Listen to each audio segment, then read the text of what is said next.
Bonjour à tous, aujourd'hui on s'intéresse au transfert de logiciels dans un cadre international. Si vous êtes une société résidente fiscale française et que vous avez des opérations internationales sur des logiciels, de la concession, de la cession, de la maintenance ou d'autres prestations, et que vous avez des problématiques pour interpréter les règles fiscales, notamment en application des conventions fiscales quand elles appliquent, vous êtes sur la bonne vidéo. Et d'ailleurs, cette vidéo fait le lien avec notre vidéo précédente sur la distinction entre prestation de services, redevances en matière internationale, comment lire les conventions fiscales pour savoir est-ce que c'est du bénéfice d'entreprise ou de la redevance soumise à retenue à la source dans le pays du débiteur, et voir même s'il y a une retenue à la source, quel est le taux de retenue à la source. Donc vous êtes sur la bonne vidéo pour voir toutes ces questions-là, et aujourd'hui on s'intéresse spécifiquement au transfert de logiciels. C'est parti.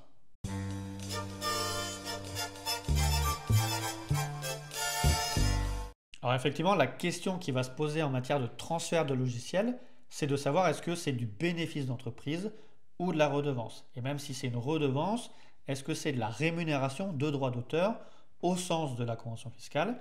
Et derrière, est-ce que l'État du débiteur, donc à l'étranger, peut soumettre à retenue à la source les paiements que vous allez recevoir sur votre prestation? Donc c'est une question importante en pratique et il va falloir bien lire les conventions fiscales pour savoir ce qu'il en est.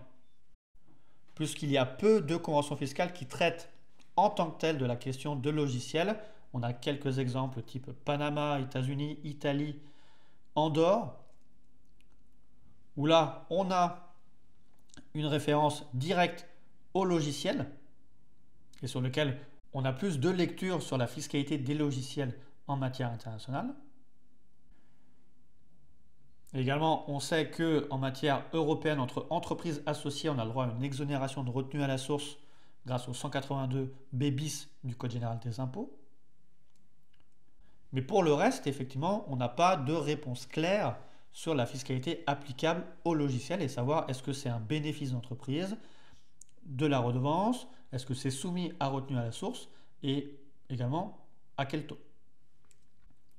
Donc c'est une question qui a été spécifiée par l'OCDE dans ses commentaires sur l'article sur les redevances et qui permet de réfléchir de cette manière, qui est que quand vous avez un transfert partiel de droits en matière de logiciel, donc vous avez une acquisition d'une partie des droits d'auteur par le débiteur, donc le droit d'utiliser votre logiciel sans lequel, avec ce droit, il y aura une violation des droits d'auteur, là on est bien sur de la redevance.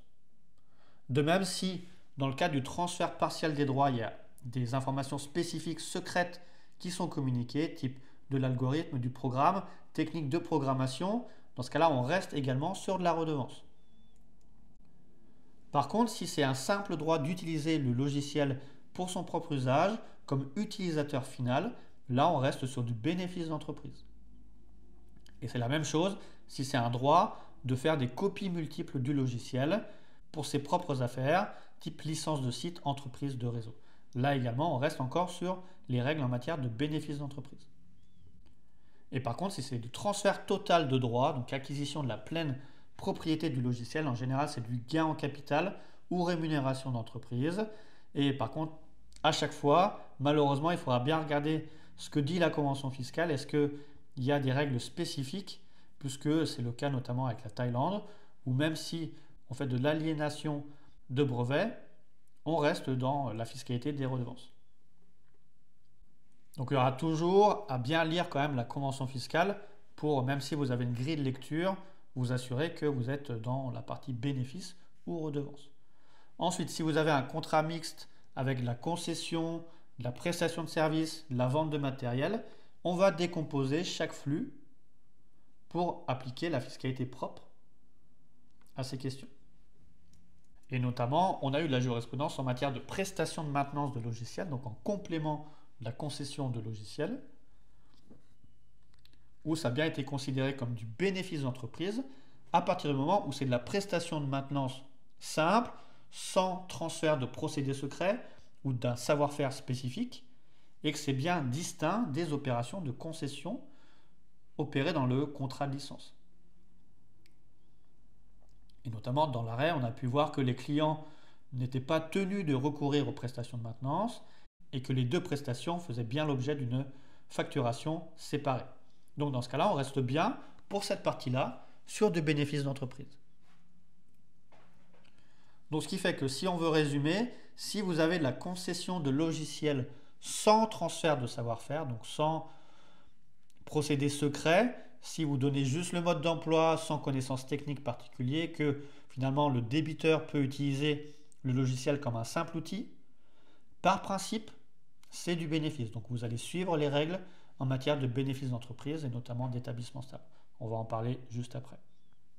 Par contre, il est possible que vous soyez toujours dans la règle de redevance si la convention fiscale, elle prévoit l'assimilation des redevances aux sommes payées pour l'usage d'un équipement industriel, commercial ou scientifique, type la convention fiscale avec la Chine ou l'Inde. Donc à bien, encore une fois, lire la convention fiscale, l'article sur les redevances et qu'est-ce qui est qualifié en tant que tel, en tant que redevance. Puisqu'on voit dans la clause sur les redevances pour la Chine, on a bien mention du droit d'utiliser l'équipement industriel, commercial ou scientifique, même si derrière on verra qu'il y a une retenue à la source spécifique qui s'applique.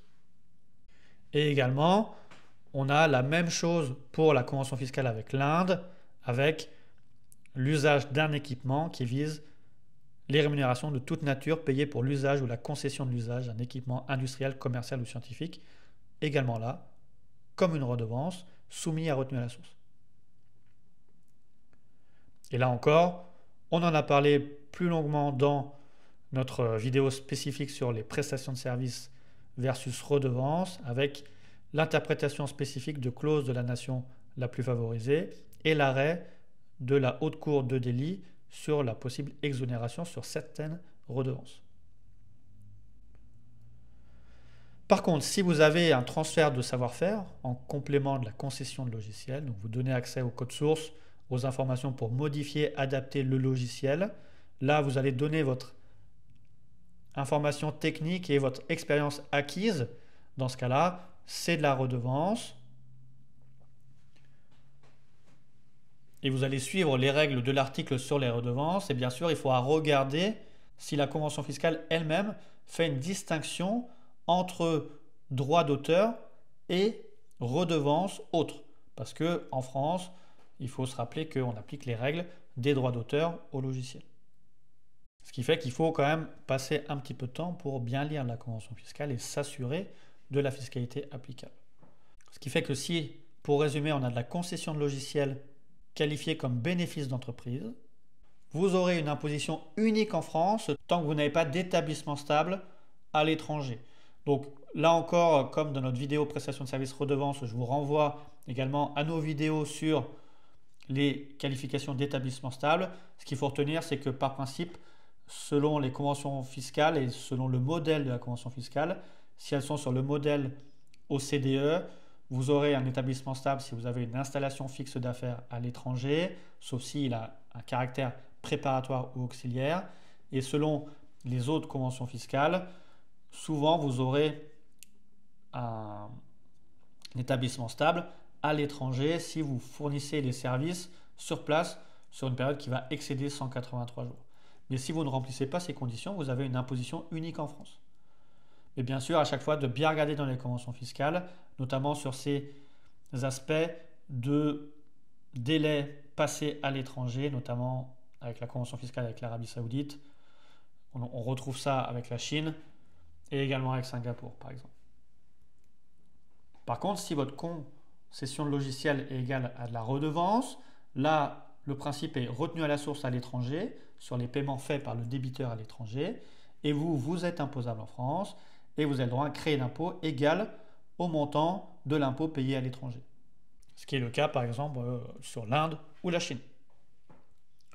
On voit par exemple pour la Chine qu'on a redevance comme le droit d'utiliser un équipement industriel, commercial ou scientifique avec une retenue à la source d'un montant de 10%. En sachant que, en plus dans le protocole, la retenue à la source ne passe pas à 10% mais à 6% dans ce cas-là. Donc c'est pour ça qu'il est toujours très important de bien lire les conventions fiscales jusqu'au bout. Et sur la convention fiscale avec l'Inde, là, on a une retenue à la source de 20%, mais qui, en application de la clause de la nation la plus favorisée, passe à 10%.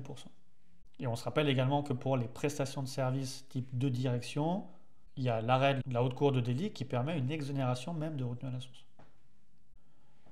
Et encore une fois, faites attention à votre traitement fiscal parce que l'administration fiscale veille aussi sur vos erreurs, sur le fait que si vous avez une retenue à la source qui est indue à l'étranger, ce qui peut souvent arriver puisque l'administration fiscale et l'entreprise à l'étranger préfèrent vous imputer une retenue à la source, même si c'est un taux mauvais ou si il n'y a même pas de retenue à la source qui devrait s'appliquer. Par principe, vous devez vous appliquer le bon traitement fiscal et si c'est une retenue à la source indue, la passer en charge déductible et non pas procéder par ce mécanisme imposition en France et droit à créer d'impôt parce que la France, enfin l'administration fiscale, peut vous rejeter l'imputation du créé d'impôt, notamment en application de la jurisprudence récente de 2021. Donc voilà, on a terminé sur les explications sur la fiscalité internationale applicable au transfert de logiciels. On reste à votre disposition pour répondre à toutes vos questions en commentaire et pour vous former et informer en fiscalité. Merci.